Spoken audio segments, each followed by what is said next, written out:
စက်ကောင်စီကျူးလွန်နေတဲ့ရာဇဝတ်မှုတွေအပေါ်နိုင်ငံတကာအတိုင်းအဝန်ကအရေးယူပေးဖို့အမျိုးသားဒီမိုကရေစီအဖွဲ့ချုပ် NLD ကဒီနေ့မေလ15ရက်နေ့မှာထုတ်ပြန်တောင်းဆိုလိုက်တာပါစက်ကောင်စီဟာအပြစ်ရဲ့ကြော်ညာချက်ကိုချိုးဖောက်ပြီးအယက်သားပြည်သူတွေကိုပြစ်မှတ်ထားတိုက်ခိုက်ခါအစုလိုက်ပြုံလိုက်တေဆုံးစေခဲ့တဲ့အမျိုးသားမျိုးနွယ်ပေါ်ကျူးလွန်ခဲ့တဲ့ရာဇဝတ်မှုနဲ့စစ်ရာဇဝတ်မှုတွေကိုဇက်တိုက်ကျူးလွန်နေရကြောင်းကုလသမဂ္ဂနဲ့အာဆီယံအပါအဝင်နိုင်ငံရေးအတိုင်းအဝန်ကလူသားချင်းစာနာမှုနဲ့တားဆီးဆောင်ရွက်ပေးဖို့ NLD ကမြစ်တာရက်ခံတိုက်တွန်းထားပါတယ်စစ်တပ်ရဲ့အပြည့်ရဲ့ကာလအတွင်းဧပြီ3ရက်ကမေလ23ရက်အထိတိုင်းနယ်ပြည်နယ်12ခုမှာလေကြောင်းတိုက်ခိုက်မှု182ကြိမ်ရှိခဲ့ပြီးသေဆုံးသူ182ယောက်နဲ့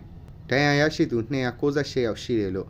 လူအခွင့်အရေးမှတ်တမ်းကောက်ယူရေးအဖွဲ့အမျိုးသားဒီမိုကရေစီအဖွဲ့ချုပ်ကကောက်ယူထားတဲ့စာရင်းတွေအရသိရပါတယ်ငလင်ဘေးသင့်ဒေသတွေဖြစ်တဲ့မန္တလေးတိုင်းစကိုင်းတိုင်းမှာတိုက်ခိုက်ခံရမှုအများဆုံးဖြစ်ပြီးသေဆုံးသူတွေထဲမှာ16ယောက်ကလေးငယ်34ယောက်နဲ့ဒဏ်ရာရရှိသူတွေထဲမှာ18ယောက်ကလေးငယ်86ယောက်ပါဝင်တယ်လို့သိရပါတယ်။ဒါပြင်တိုင်းနယ်ပြည်နယ်9ခုကိုလက်နက်ကြီးပစ်ခတ်တိုက်ခိုက်မှုပေါင်း15ကြိမ်ရှိခဲ့ပြီးသေဆုံးသူ14ယောက်နဲ့ဒဏ်ရာရရှိသူ43ယောက်ရှိပြီးအဲ့ဒီထဲမှာ18ယောက်ကလေးငယ်10ယောက်ပါဝင်တယ်လို့သိရပါတယ်။အလားတူအပြည့်ရပြီးနောက်ပိုင်းစစ်တပ်ကကြေးရွာတွေကိုစစ်ကြောင်းထိုးဝင်ရောက်ပြီးပြည်သူတွေကိုအိုးပိုင်အိမ်ပိုင်ဆိုင်မှုတွေကိုမိရှို့ဖျက်ဆီးတာအကြမ်းဖက်တပ်ဖြတ်တာတွေကိုလည်းကျူးလွန်ခဲ့ပြီးအဲ့ဒီလောရကြောင့်သေဆုံးသူ169ယောက်ရှိခဲ့ပြီးအသက်9လသားကလေးငယ်အပါအဝင်16နှစ်အောက်သေဆုံးသူ36ယောက်အထိရှိခဲ့တယ်လို့ထုတ်ပြန်ချက်မှာပါရှိပါတယ်စစ်ကောင်စီကအပြည့်ရဲ့ကြေညာပြီးနောက်ပိုင်းငလင်ဘေးသင့်ဒေသတွေအပါအဝင်ဒေသအသီးသီးကိုလေကြောင်းကနေတိုက်ခိုက်တာတွေလက်နက်ကြီးပစ်ခတ်တိုက်ခိုက်တာတွေမိရှုဖျက်ဆီးတာတွေနဲ့အချင်းထောင်တွင်နိုင်ငံရေးအချင်းသားတွေညှဉ်းပန်းနှိပ်စက်တာတွေကိုပါ